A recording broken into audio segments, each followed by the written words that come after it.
poderoso Jesus. Que o Senhor possa, Deus, tomar a nossa vida nesta manhã. Meu Deus, tudo vem do Senhor e é para o Senhor. Que possa, Deus, não sair nada de nós aqui, mas que tudo seja para o crescimento do reino do Senhor. Que o Senhor possa tomar cada coração, meu Deus, que cada coração seja uma terra boa, meu Deus, preparada e ansiosa, Deus, para receber a Tua palavra, Pai, em nome de Jesus. Amém.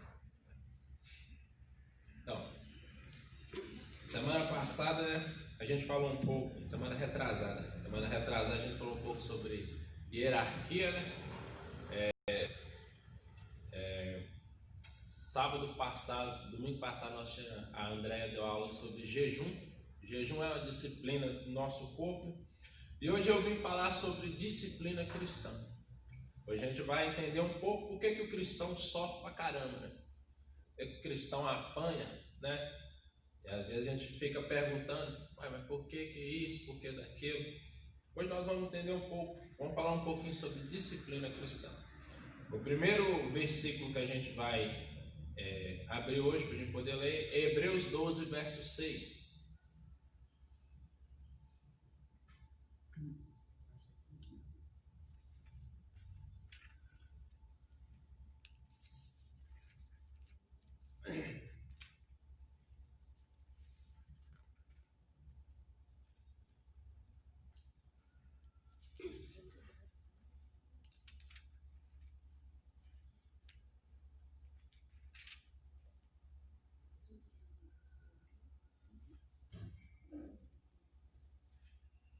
Hebreus 12, verso 6. Pois o Senhor disciplina a quem ama e castiga todo aquele a quem aceita como filho. Amém? Primeira coisa que a gente tem que ver é que se nós somos filhos, se Deus nos recebeu como filho, a gente é disciplinado.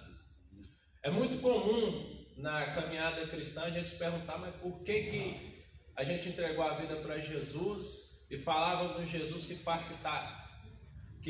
poderia facilitar a nossa vida, mas em determinado momento da caminhada cristã a gente percebe que às vezes as coisas estão mais difíceis.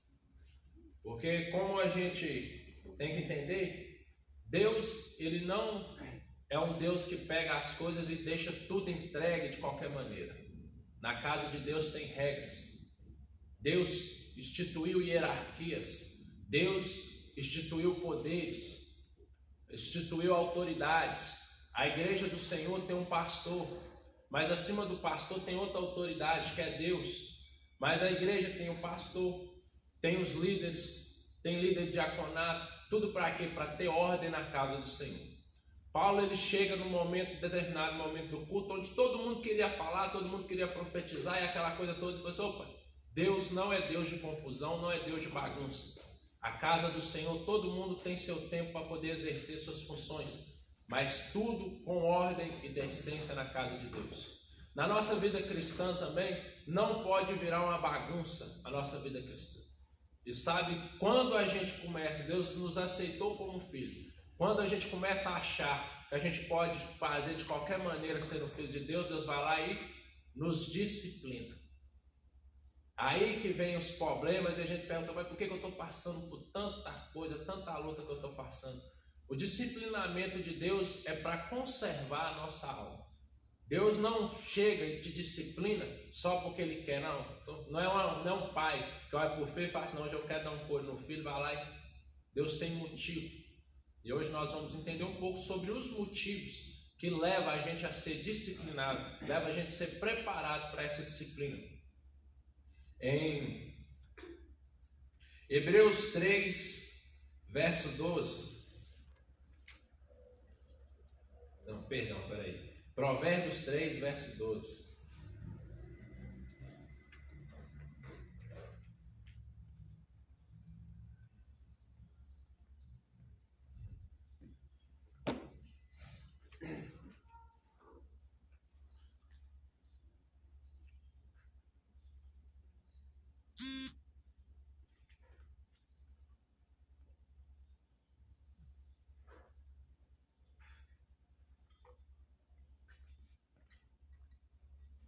Provérbios 3, 12.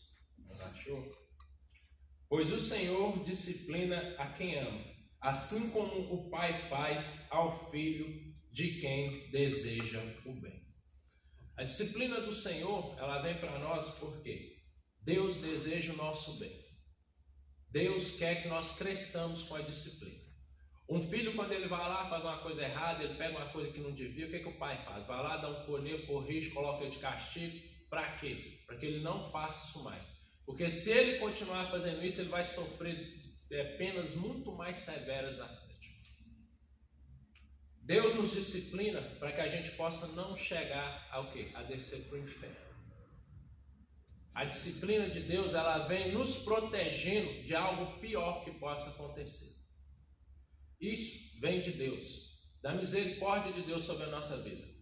Por mais que a gente possa achar assim, não, mas às vezes as coisas é pesada, acontece coisa comigo, que não acontece com ninguém, aquela coisa toda. Deus está te disciplinando para que você não esteja um problema maior lá na frente. A gente não tem a sabedoria de Deus. A gente, como diante de Deus, a gente é como um menino mesmo. Se nós formos comparar a sabedoria de Deus com a nossa, a gente não sabe nada. A gente é como uma criança mesmo. E Deus como um pai, sim, que já entende, já sabe o que você vai passar. E Ele cerca a sua vida com os cuidados e disciplina dele para que você possa alcançar um alvo maior. Próximo versículo está em Provérbios 23, do 13 ao 14.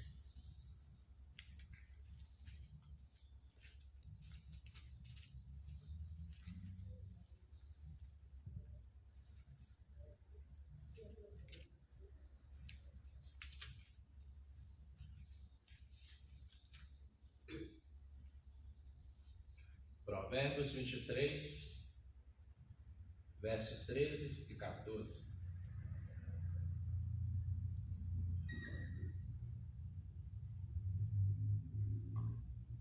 A gente tem que entender que a disciplina de Deus não mata o crente. O que mata o crente é pecado. O pecado é o que mata o crente. A disciplina não. Deus não disciplina ninguém até matar a pessoa. A carga que Deus coloca na nossa vida é um fardo leve comparado ao fardo que a gente poderia encontrar. Não evite disciplinar a criança. Se você castiga com vara, ela não morrerá. Castiga você mesmo com a vara, assim a livrará da sepultura. Em outras versões vem falando assim a livrará do inferno. Por quê? Se a gente for levar em consideração, nós somos como criança diante de Deus. Deus quer nos levar para objetivos maiores, Ele quer nos disciplinar. Por que eu estou fazendo essa introdução, colocando assim um paralelo como se a gente fosse criança? Sim, porque nós realmente somos crianças diante de Deus. Nós somos os pequeninos do Pai. E Deus, quando Jesus fala de Deus, ele fala assim, ore ao Pai, porque Deus é o nosso Pai. E Ele sim, Ele vai nos disciplinar, se Ele nos aceita realmente como filhos dele. E acontece que a gente vai ver que a disciplina, ela não é algo só para corrigir eles. Quando eu vou fazer uma coisa simples para a gente poder entender, a gente chegar mais na frente. Quando você vai fazer, vamos supor, você vai entrar no exército, você vai tentar ser um policial militar, o que eles fazem? Você tem que fazer um teste físico, você tem que provar, por quê? Você vai enfrentar coisas muito piores do que esse teste que você está fazendo. Você tem que passar por esse teste para você se tornar um camarada do exército ou para você se tornar um policial. Esse preparamento físico todo é para você conseguir exercer um papel. Assim é na nossa vida espiritual. Deus deixa a gente passar por situações pesadas, difíceis, para que a gente esteja preparado para coisas lá na frente. É como uma pessoa que ela tem um testemunho triste, sofrido, ela sofreu, mas ela passou. Quando ela vê outras pessoas que estão na mesma luta, ela tem toda a autoridade para chegar e falar: eu já passei por isso e é assim, fica firme, você vai passar. Porque ela passou, ela pode auxiliar outras pessoas, ela pode ajudar outras pessoas. A disciplina na nossa vida não é só para nós aprendermos com os nossos erros, mas é para a gente estar preparado para coisas futuras que vão acontecer. Nós vamos ver isso hoje na vida de José. Se é um cara que sofreu uma disciplina sem necessidade, assim, aos olhos humanos, seria José. José nunca fez nada de mal para poder ser preso, para se tornar escravo, mas Deus estava preparando ele. Cada ato que José, cada luta que José passava, José crescia. José ficava mais inteligente, José se aproximava do alvo que Deus queria na vida dele. Ele começou dominando a casa de Potifar. Depois ele foi dominar uma prisão. Ele dominou, como se diz, ele ordenou servos bons, beleza. Aí Deus passa ele para uma coisa pior. Além dele ser preso, ele teve que dominar presos. Você já pensou, você está lá dando ordem preso, você é um preso dando ordem para outros presos? Como seria difícil José conseguir governar? E José governou até a prisão. Aí Deus tira ele da prisão e coloca ele para governar a maior nação daquela época. Mas José sempre tinha uma autoridade sobre a vida dele. Quando ele era mais moço, José tinha que respeitar e tinha que ser disciplinado pelo pai. Quando ele entrou na casa de Potifar, ele mandava em tudo, mas Potifar era o Senhor. Ele ia ter que respeitar Potifar. Ele nunca se exerceu acima da sua autoridade. Ele sempre foi alguém que recebeu a disciplina, que aceitou a disciplina. Quando ele vai para a prisão, o carcereiro estava acima dele. E mesmo quando ele foi governar o Egito, mesmo ele governando o Egito inteiro, Faraó ainda estava acima dele. Ainda tinha uma autoridade sobre a vida dele. E José só conseguiu realmente chegar e fazer o propósito de Deus porque ele aceitou a disciplina. Por isso que o primeiro versículo que a gente viu falava o seguinte: se você aceita a disciplina, entendeu? Você tem que aceitar a disciplina de Deus. Deus não te obriga a você aceitar a disciplina dele. É onde eu falo que se você um dia virar para ele e falar assim: Deus, eu não quero mais te servir, estou nem aí para você, eu vou para o mundo, você vai ter a porta aberta para você abrir, para você ir para o mundo. Deus não prende ninguém na presença dele, ele não acoleira ninguém. Se você não aceita a disciplina do Senhor, você não quer viver conforme Deus quer, você pode ir para o mundo. Você falar para Deus como um filho pródigo: pai, eu não quero mais participar aqui do que o Senhor tem, me dá aí meus bens, estou indo embora, estou indo para o mundo. O que Deus fala? Vai, meu filho, toma aí, pode. Ele ama todos nós, mas ele não colocou coleira no nosso pescoço. Mas a gente tem que entender, estar e servir a Deus é um privilégio. Você é privilegiado de ter sido escolhido para servir a Deus. Você é privilegiado. A gente vê assim, um copeiro, aquele camarada que experimentava das iguarias do rei, aquele camarada estava numa das melhores funções que um servo podia ter. Porque ele comia de tudo que o rei tinha.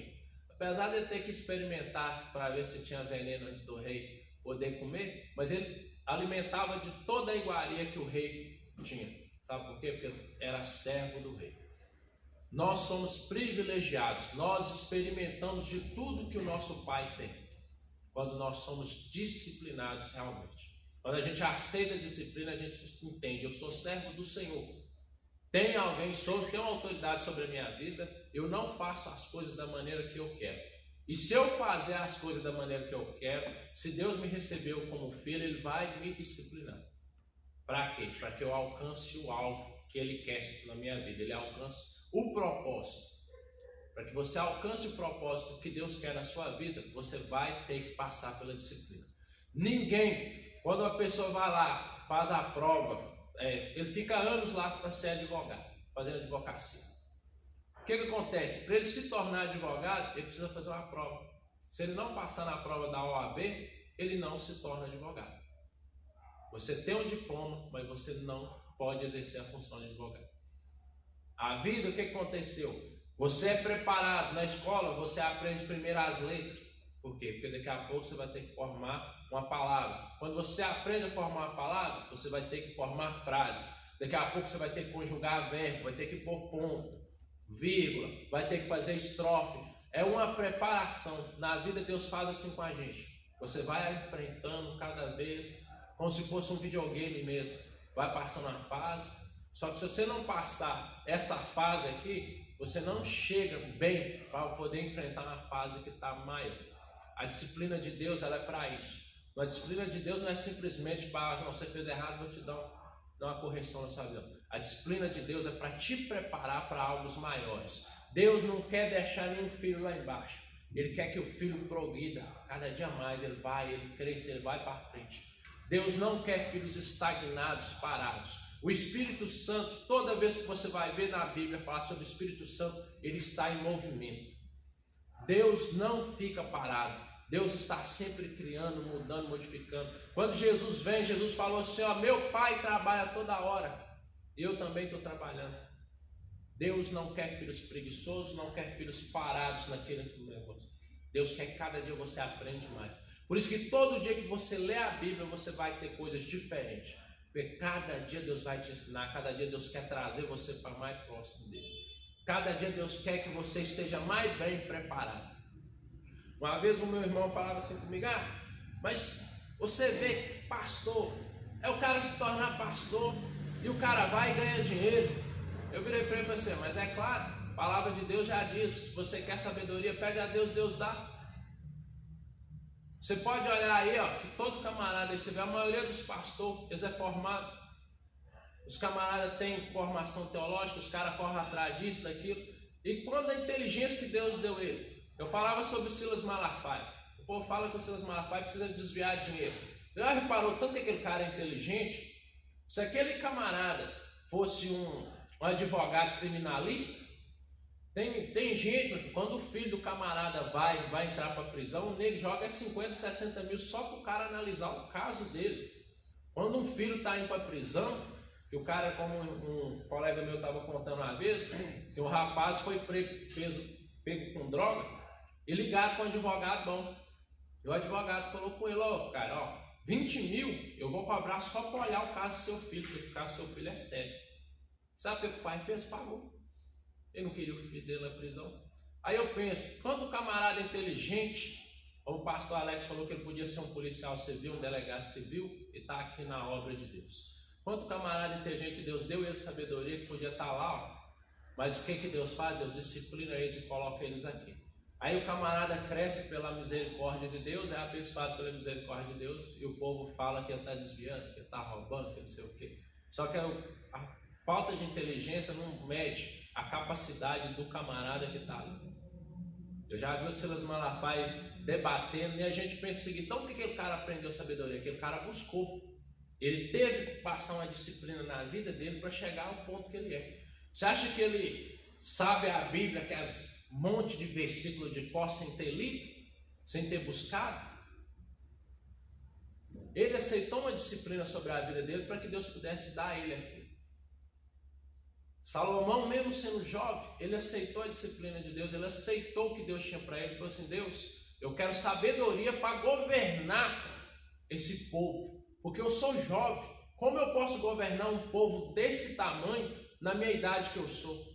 Salomão não pediu sabedoria para ele ser sábio e estufar o peito, ele pediu sabedoria para governar, para fazer o propósito de Deus. E Deus deu ele sabedoria e ele foi aprendendo e estudando cada dia mais para poder governar o povo.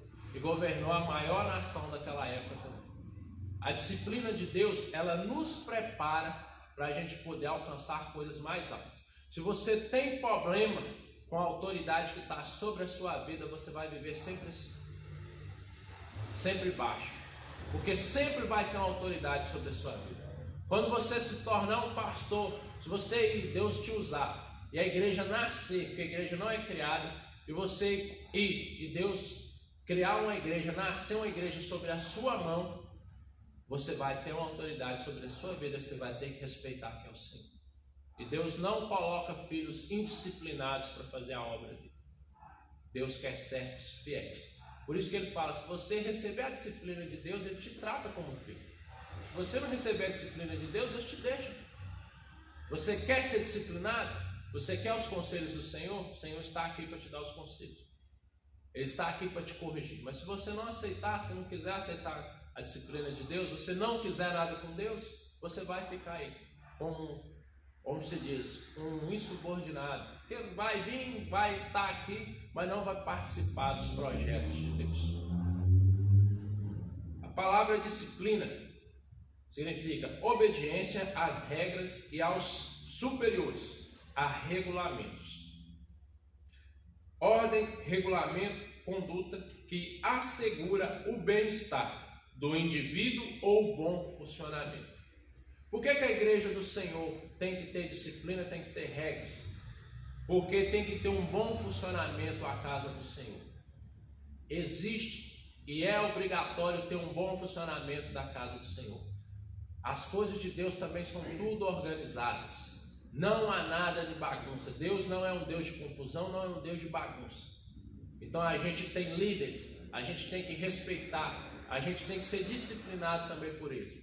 Quando a gente comete algo errado, e a gente chegar diante do pastor, tem uma disciplina para a gente. Você vai ser assim, assim, assim. Mas e aí? Você aceita a disciplina se você quiser. Ele não vai colocar uma arma na sua cabeça e falar assim, ó, você pecou, tal, e aqui, sua disciplina é essa. Não. Você tem que aceitar a disciplina. Essa é a diferença do mundo para os cristãos. O cristão verdadeiro, ele aceita a disciplina. Ele sabe que ele está sendo disciplinado para o bem dele. Como eu falei aqui na sexta-feira o seguinte: Deus não colocou uma coleira no seu pescoço, Ele quebrou ela. Deus, quando você estava no pecado, você conheceu Jesus, Jesus foi lá e quebrou essa coleira do seu pescoço. Agora, a luta não é contra a coleira. Deus não colocou outra coleira no seu pescoço, não. A luta que você tem é para que você não voltar a remendar essa coleira no seu pescoço. Você não voltar a ser servo do pecado. Essa é a luta que você tem hoje. Porque você já é livre do pecado. Deus já te libertou. E a luta é porque muitas das vezes a gente quer voltar a colocar essa coleira de novo no pescoço. Você quer voltar, como a Bíblia fala, o cachorro volta ao vômito. Esse é o problema. A disciplina do Senhor, Ele não colocou nada no seu pescoço e te obrigou, não. Você quer servir a Deus? Serve. E a disciplina é para o bom funcionamento, tanto do indivíduo, para o bem-estar do indivíduo, quanto para o funcionamento de algo. Seja de uma empresa, tem que ter uma disciplina. Casa de Deus, tem que ter uma disciplina. Paulo falou, você vai obedecer às autoridades, isso é para o seu bem. A autoridade não está para punir os bons, está para punir os maus. Toda autoridade foi instituída por Deus, porque Deus colocou respeito e deixou as autoridades para serem respeitadas. Ele que instituiu isso. Eu falava de uma autoridade aqui que pouco se é falado no altar, mas é o sacerdócio dentro de uma casa. Que Deus instituiu o sacerdócio ao homem. Não é que o homem é melhor que a mulher, não. Mas Deus instituiu ele para isso. Ele é o sacerdote do lar. Então não adianta a mulher querer se rebelar. Deus colocou ele como autoridade do lar. E o homem também tem o quê? Tem que amar sua esposa e andar junto com ela, porque a mulher é a ajudadora dele. Ele não vai no lugar sozinho, porque os dois são um. Então eles têm que andar junto e ela tem que entender. Não é porque ele é melhor que ela, mas sim porque Deus deu essa tarefa a ele. E quando ela se rebela contra o marido, ela não está se rebelando contra o marido, mas contra Deus que deu a autoridade para ela. Eu explico simples. Se você, por exemplo, tem uma empresa, a pessoa colocou um encarregado, você vai obedecer esse encarregado. Quando você não obedece o encarregado, você não está se rebelando contra o encarregado. É contra o dono da empresa que instituiu ele para poder organizar a empresa. Quando a mulher se rebela contra o marido, ela não está se rebelando contra o marido. Foi Deus que instituiu ela. Mas o que? A escolha veio dela. Foi ela que escolheu casar. Porque Paulo fala, ó, seria melhor que vocês não casassem. Mas se vocês não conseguem, para não se abrasar, casem-se. Cada um saiba ter o seu próprio vaso. Mas eu queria poupar-vos disso. Por quê? Tem uma regra também, tem uma disciplina que deve ser executada dentro do lar também. E a gente começa sabendo a disciplina. Se nós não aceitarmos sermos disciplinados pelas pessoas que são nossas autoridades, nós não aceitaremos a disciplina de Deus. José, ele aceitou a disciplina de todo lado. Do seu pai, da casa de Potifar, do carcereiro, também do governador do Egito, de Faraó. E assim José cresceu e executou o plano de Deus, porque Deus olhou para ele e falou assim: esse daí eu posso aplicar uma disciplina sobre ele. Esse daí vai aceitar a minha correção e eu posso ter ele como filho.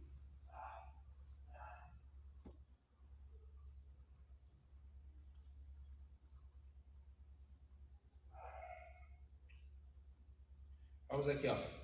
A disciplina também pode ser uma preparação para trabalhos futuros. Nós vamos encontrar isso em Romanos 32.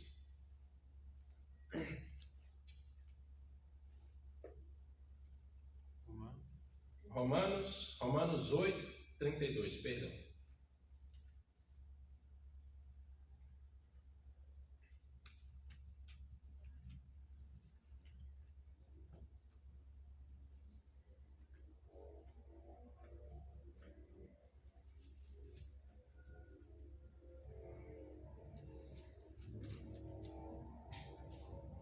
Romanos 8, verso 32.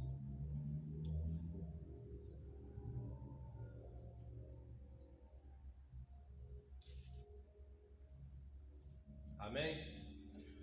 Aquele que nem mesmo a seu próprio filho poupou, antes o entregou por todos nós, como nos não dará também com ele todas as coisas? Esse versículo diz o seguinte: Deus não poupou nem o seu próprio filho. Jesus Cristo, ele sofreu tudo que Deus colocou para que ele estivesse em sofrimento. A palavra fala que Deus não poupou o seu próprio filho. O cristão, ele é forjado no fogo. Jó passou por tudo aquilo. Sabe para quê? Para ele ter intimidade com Deus, para ele conhecer a Deus verdadeiramente. Não importa o objetivo, para que Deus colocou a gente. Ele tem um propósito. Deus não faz nada sem propósito. Você não passa nada na sua vida sem o propósito de Deus. Desde que a sua vida realmente esteja nas mãos do Senhor. Que aí tem uma diferença da sua vida estar na mão do Senhor e suas escolhas estar na mão do Senhor.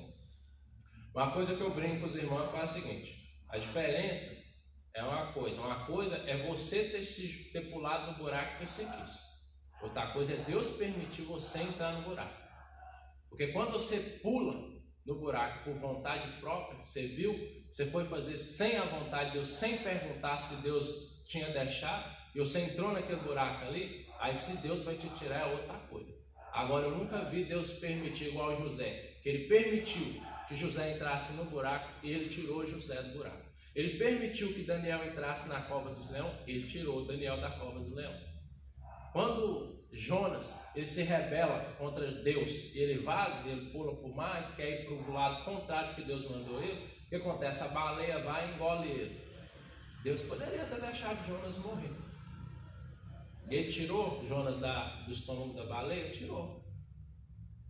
Mas a gente não pode ficar confiando que a gente vai desobedecer a Deus e Deus vai aliviar a prova para nós não, porque Jonas podia ser derretido no estômago da baleia ou do peixe. Poderia ser derretido e morrer ali dentro. Mas Deus tirou ele da função dele quando ele orou a Deus. É uma diferença. Quando Deus joga a gente numa situação difícil, ele sempre tira. Sadraque, Mesaque e Abidnego entraram dentro da fornalha de fogo. Deus permitiu, porque eles estavam fazendo a vontade de Deus. Deus permitiu eles entrar no fogo, mas o fogo não queimou eles. É uma diferença. Quando você entra numa coisa porque você está fazendo a vontade de Deus, e quando você sofre uma coisa porque você está fazendo a sua vontade, porque você está querendo seguir sem disciplina. Eu quero fazer o que eu quero tomar minha vida do jeito que eu quero, sem propósito nenhum de Deus. Não tem propósito nenhum nas coisas de Deus. Aí você entra no buraco: Deus, por que está acontecendo na sua vida? Aí você tem que refletir nas suas ações. Agora, tem situações na vida da gente, como a situação na vida de Jó, que foi porque Deus permitiu. Deus permitiu que Jó passasse toda aquela tribulação para ensinar Jó, não só Jó, mas também quantos crentes futuros hoje não aprendem com a vida de Jó? Jó é um referencial para qualquer crente.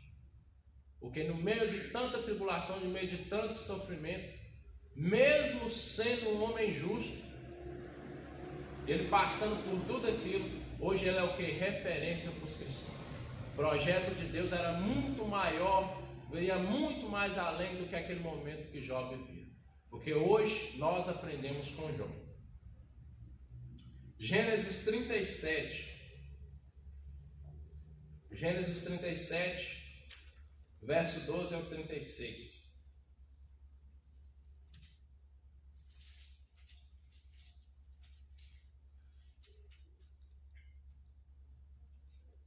A gente vai ver um pouco aqui, falar um pouco sobre a história de José, para a gente rever que José era uma pessoa obediente. José não era um mau filho. José não era um camarada desobediente. Mas José passou por tudo aquilo. Ele passou por toda aquela aflição, todo aquele problema, mesmo sendo um cara obediente, sendo uma pessoa justa. Gênesis 37, do 12 ao 36. Olha o que diz aqui, ó. Os irmãos de José tinham ido cuidar dos rebanhos do pai, perto de Siquém, e Israel disse a José: como você sabe, seus irmãos estão apacentando os rebanhos perto de Siquém. Quero que você vá até lá. Sim, Senhor, respondeu ele. Repare o seguinte: José, ele vai passar essa tribulação obedecendo seu pai. É muito diferente quando você passa uma situação obedecendo a Deus e quando você passa desobedecendo. Disse-lhe o pai: vá ver se está tudo bem com seus irmãos e com os rebanhos, e traga-me notícias. José enviou quando estava no vale de Hebrom. Mas José se perdeu quando se aproximava de Siquém. Um homem encontrou-o vagueando pelos campos e lhe perguntou: que é que você está procurando? Ele respondeu: procuro meus irmãos. Pode me dizer onde eles estão apacentando os rebanhos? Respondeu o homem: eles já partiram daqui. Eu os ouvi dizer: vamos para Dotã. Assim José foi em busca dos seus irmãos e os encontrou perto de Dotã. Mas eles os viram de longe, e antes que chegassem planejaram matá-lo. Lá vem aquele sonhador, dizia uns aos outros, e agora vamos matá-lo e jogá-lo num destes poços, e diremos que um animal selvagem o devorou. Veremos então o que será dos seus sonhos. Quando Rúben ouviu isso, tentou livrá-lo das mãos deles, dizendo: não lhes tiraremos a vida. E acrescentou: não derramem sangue, joguem-no naquele poço, no deserto, mas não toquem nele. Rúben propôs isso com a intenção de livrá-lo e levá-lo de volta ao pai. Chegando José, seus irmãos lhe arrancaram a túnica longa, agarraram-no e o jogaram no poço, que estava vazio e sem água.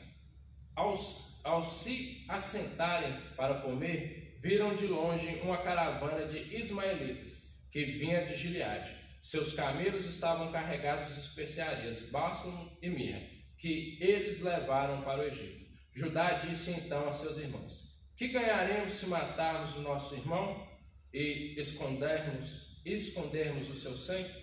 Vamos vendê-lo aos ismaelitas. Não tocaremos nele, afinal é nosso irmão, é nosso próprio sangue. E seus irmãos concordaram. Quando os mercadores ismaelitas de Midian se aproximaram, seus irmãos tiraram José do poço e o venderam por 20 peças de prata aos ismaelitas, que o levaram para o Egito. Quando Rúben voltou ao poço e viu que José não estava lá, rasgou suas vestes e voltou a seus irmãos. Disse: o jovem não está lá, para onde irei agora? Então eles mataram o bode, mergulharam no sangue a túnica de José e o mandaram ao pai com este recado: achamos isto, veja se é a túnica do teu filho. A gente começa vendo aqui, ó. Para José não teve saída, né? Ele estava obedecendo seu pai, Quando eles veem mais para frente, que eu não vou pegar para a aula não ficar extensa só nesse ponto, quando ele chega mais para frente, ele vai para a casa de Potifar, ele se torna obediente a Potifar. O que acontece? A mulher de Potifar arma uma cilada para ele. Por ele não se deitar com a mulher de Potifar, ele sofre outra penalidade. Aí Potifar pega ele e joga ele na prisão, acreditando que ele tentou atacar a sua esposa. Lá na prisão, o que ele faz? Ele de novo, ele se torna obediente ao carcereiro, e o carcereiro coloca toda a prisão para ele governar. E aí da prisão, do momento mais feio, mais crítico que José poderia ter passado, mexendo com tudo quanto é negro difícil, né? Numa prisão, não é brincadeira. O que Deus faz? Levanta ele para governar o Egito. Mas por quê? Porque ele obedeceu às autoridades que estavam sobre a vida dele do início ao fim. A palavra de Deus fala o seguinte: você serve, trabalhe como se você trabalhasse para o Senhor. Quando você desempenha um trabalho, você não deve pensar assim: eu estou trabalhando para o patrão enriquecer. Você deve pensar o seguinte: eu estou trabalhando para Deus. A minha vida é para Deus, é para a honra e glória de Deus. Então eu estou fazendo o meu trabalho aqui excelente, porque é como se eu estivesse trabalhando para Deus. E Deus que vê realmente o seu trabalho e levanta você. Tem um colega meu que ele é jovem. Ele acha que ele é um ano mais velho, um ano mais novo que eu. E ele brincava, quando a gente falava que a gente trabalhava para os outros, não, trabalha para os outros, não, trabalha para Deus. Nós no mundo, nós baixamos a capa na terra, vai lá e passa lá no escritório do Ciro lá, então, e fala que você trabalha é para Deus, então. Zoando ele, né, brincando com ele, mas assim, ele com 20 e poucos anos, o cara já está bem de vida, bem financeiro, porque ele entendeu que o trabalho dele não era feito por homem. Ele entendeu que quem era dono da vida dele era Deus. O cara é jovem, está batendo de carrão, tá uma vida bacana. Por quê? A mente dele é diferente. A gente demora a entender que realmente, quem é o nosso patrão é Deus. Porque Ele te deu a vida de manhã. Porque se Ele não te dá a vida de manhã, você nem trabalha, você não vai. Se Ele não te acorda de manhã, você fica deitado do mesmo jeito. Quem que é o dono de tudo? Então a gente demora a entender. Se a gente não aceitar as disciplinas que vêm dos nossos superiores, nós não vamos aceitar a disciplina que vem de Deus. Porque a palavra de Deus fala: não há autoridade que não foi instituída por Deus. Então não devemos nos rebelar contra a autoridade, e sim aceitar a correção e disciplina. Um exemplo de um camarada que poderia ter tudo para, como se diz, tudo a favor dele, só que ele escolheu totalmente o lado errado. Ele não quis a disciplina do Senhor. Sansão, desde pequeno falaram com ele: Sansão, você é nazireu de Deus, você é separado. Você deve ter uma vida com regras. Você não passará navalha no seu cabelo. Você tem uma aliança com Deus. Deus vai te usar, o propósito de Sansão era claro. Deus vai te usar para libertar o povo de Israel. Você vai julgar esse povo. Mas Sansão, quando ele cresce, ele faz o quê? Ele vai para tudo quanto é lado. Deus obrigou Sansão a fazer a vontade dele? Hora nenhuma. Sansão, hora nenhuma, foi obrigado. Deus não colocou corrente no pescoço de Sansão, porque você tem um propósito, você é obrigado a fazer esse propósito. As atitudes de Sansão levaram a ele a cumprir o que Deus tinha na vida dele. Mesmo sem escolha de Sansão. Mesmo sem Sansão pensar que ele, fazendo aquilo no final, ele estaria executando o projeto de Deus na vida dele. Mas mesmo assim, não foi pela vontade própria de Deus. E sabe quando a gente é disciplinado a um ponto crítico, um ponto trágico, igual Sansão, para poder acordar que nós somos filhos de Deus e Deus tem algo melhor para a gente? Quando a gente acorda igual Sansão, é triste, porque você aceitou a disciplina de Deus no final, no restinho de vida que você tinha. E é muito melhor se Sansão tivesse escolhido o caminho certo, aceitado a disciplina de seu pai. Seu pai e a mãe dele falaram assim: Sansão, tem muita mulher aqui em Israel, para que você quer as filhas dos filisteus? Mas Sansão não vou obedecer meu pai não, eu tenho minha vida própria, olha a força que eu tenho. Eu mato um leão na mão, eu vou obedecer quem? Para que eu vou obedecer os outros? Sansão foi pela vida que ele quis. E o final da vida de Sansão encontra-se em Juízes 16, do 23 ao 31.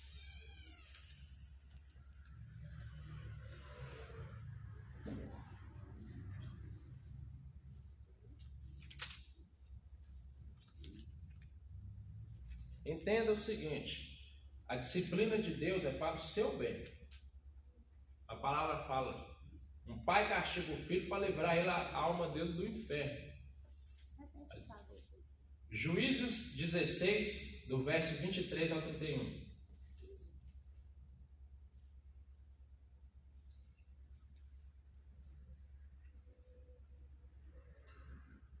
Olha o que diz aqui, ó.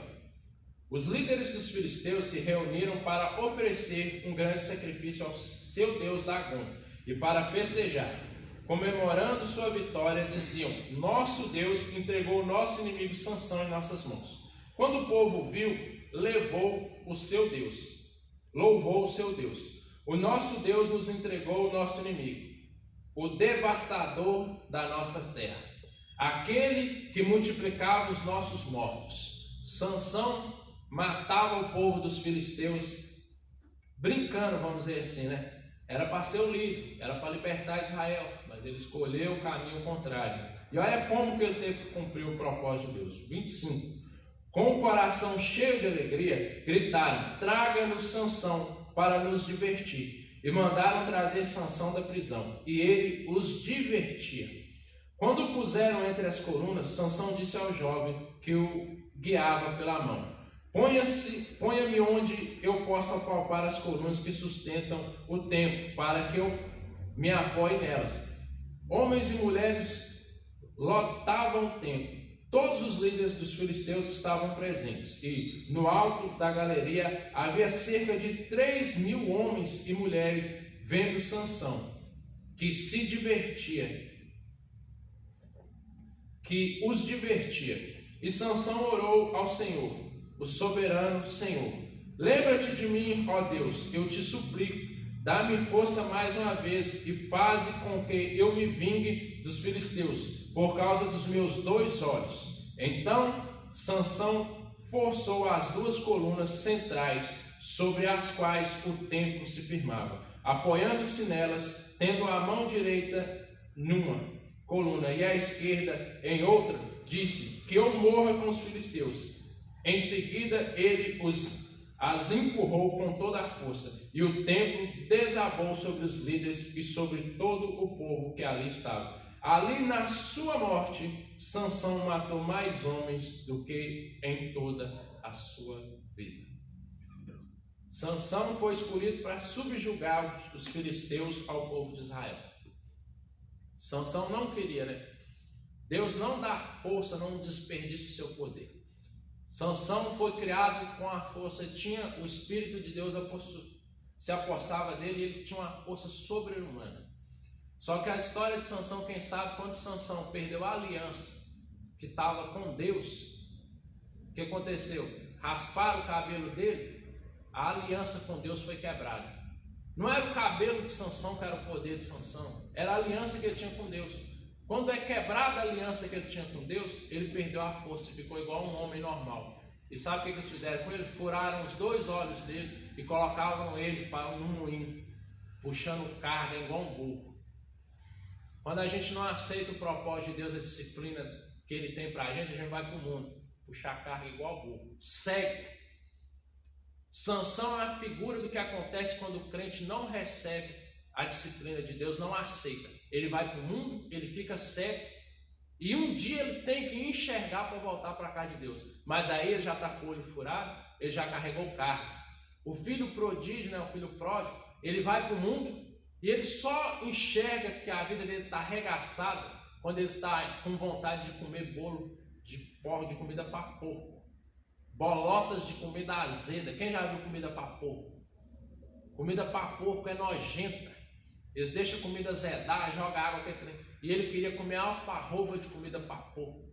Quando a gente não aceita a disciplina de Deus, o futuro da gente é isso. Se nós realmente somos filhos, Deus queria nos disciplinar, Mas nós falamos para Deus, não, eu quero seguir a minha vontade, a gente vai para o mundo, ficar cego lá no mundo, puxando carga igual burro, até enxergar, até acordar e falar assim, ó, eu deveria ter feito a vontade do Senhor.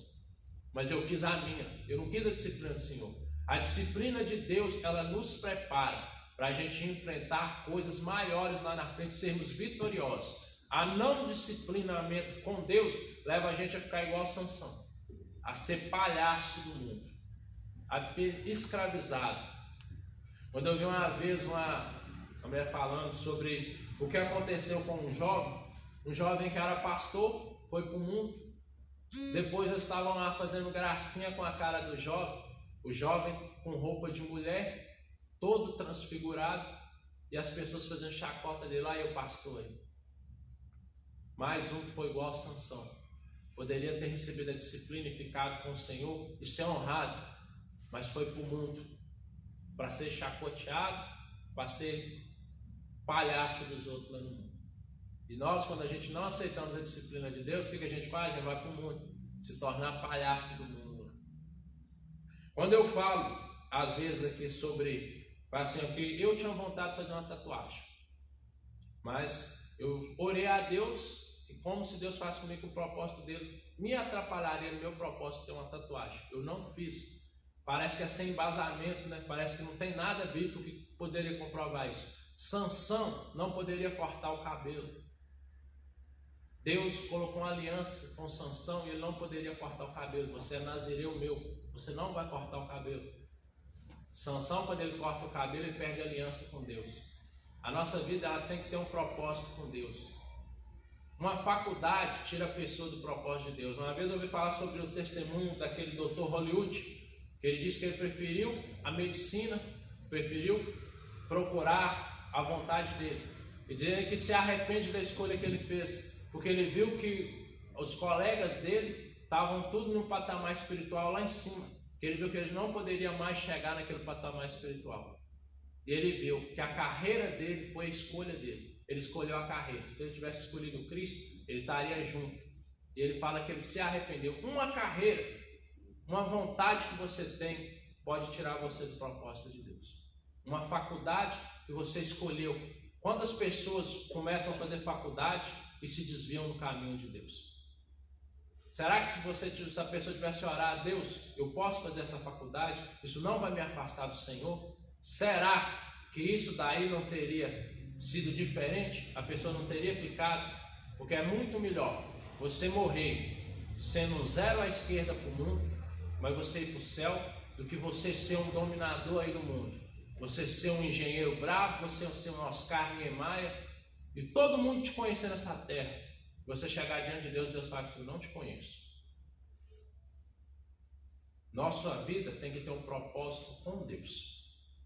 Se Deus falou, meu irmão, brinco na orelha, vai atrapalhar o meu propósito da sua vida, tira. Não debate com Deus não. Mas um brinco, tira. Não debate com Deus não. O Cássio, eu achei engraçado ele falar que ele é o mais diferentão da família dele.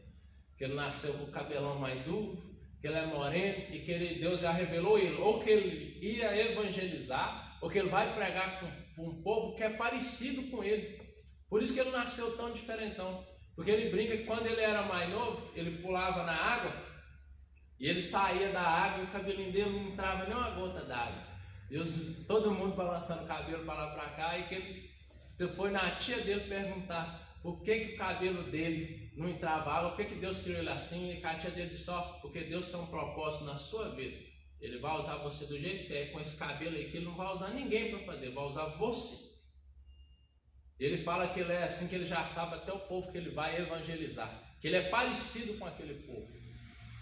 E não é um testemunho, não é vários. Deus te criou da forma que ele precisa, você é suficiente para o propósito de Deus. Deus te criou da maneira que você precisa ser para o propósito de Deus. Você muda aquilo que você quer, se você quiser. Mas se você escutar a Deus, Deus tem um propósito diferente. O nosso maior exemplo de disciplina foi Jesus Cristo. Eu vou só falar o que está no tema, porque eu tenho que entregar a aula hoje 5 minutos mais cedo. Qual eram os versículos que a gente ia ler? encontrava-se em Mateus 3, verso 15 ao 17, se alguém quiser anotar para ver em casa. Mateus 3, verso 15 a 17, Mateus 4, verso 1 ao 3 e Lucas 22, 39 ao 46. Repetindo, Mateus 3, verso 15 ao 17, Mateus 4, do 1 ao 3, Lucas 22, do verso 39 ao 46. Nos dois primeiros capítulos que eu estou dizendo, o 3 e o 4, que vai falar do batismo de Jesus e que Jesus vai para o deserto ser tentado pelo diabo. Quem leva Jesus para o deserto? O Espírito.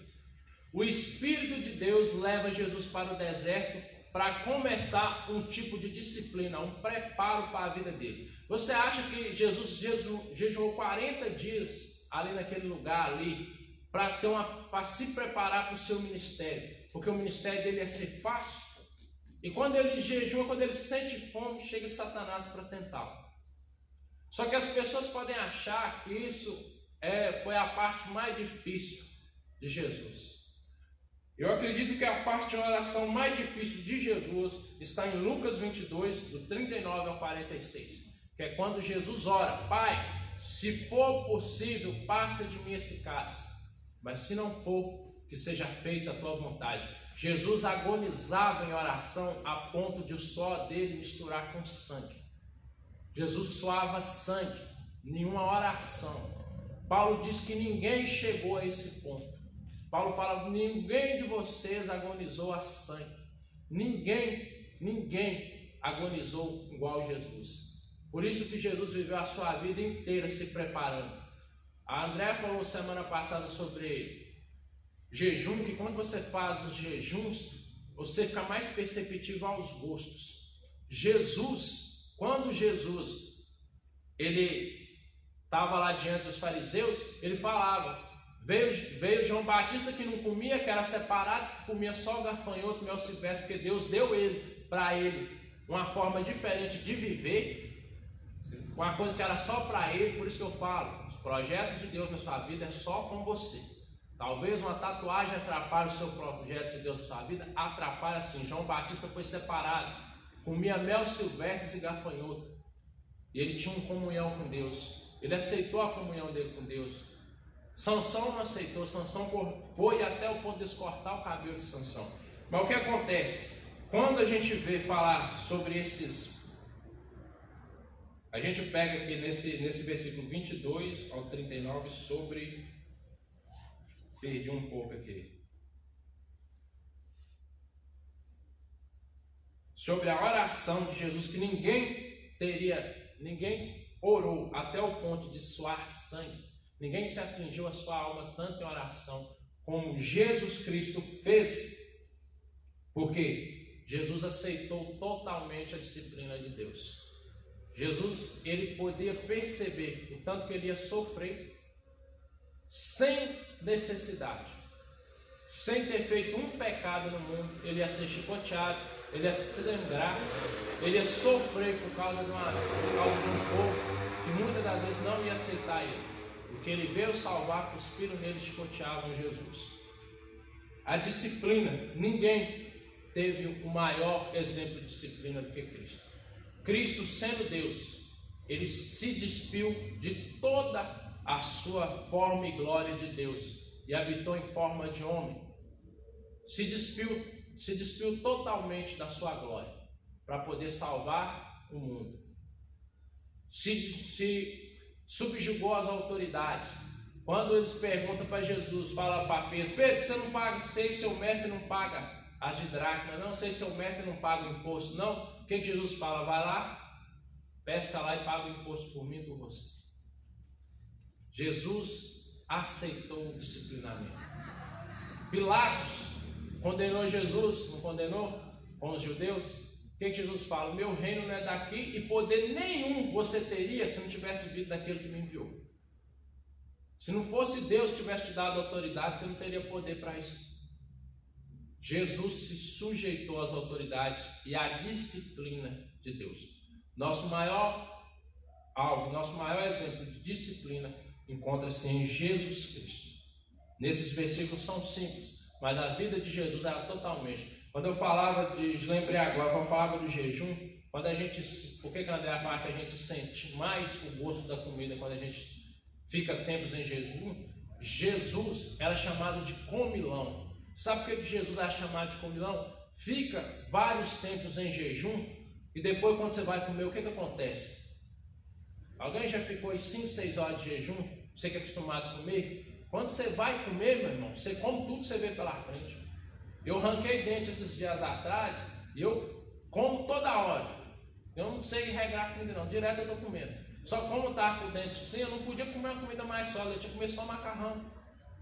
Cara, quando eu tirei os pontos do dente, é a mesma coisa se tivesse abrido um buraco aqui, ó. Eu comia, porque Jesus era chamado de comilão, porque ele ficava sempre disciplinando a sua carne para o seu propósito maior que ele tinha com Deus. Por isso que eles falavam lá, comilão, só fica comendo, porque eles não viam no oculto que Jesus sempre estava em jejum, sempre se preparando a sua vida para o propósito dele. Amém? Agora só vai dar um recado aqui, eu já até estourei um pouco o tempo, mas você me perdoa, viu, Deus? Só entregar.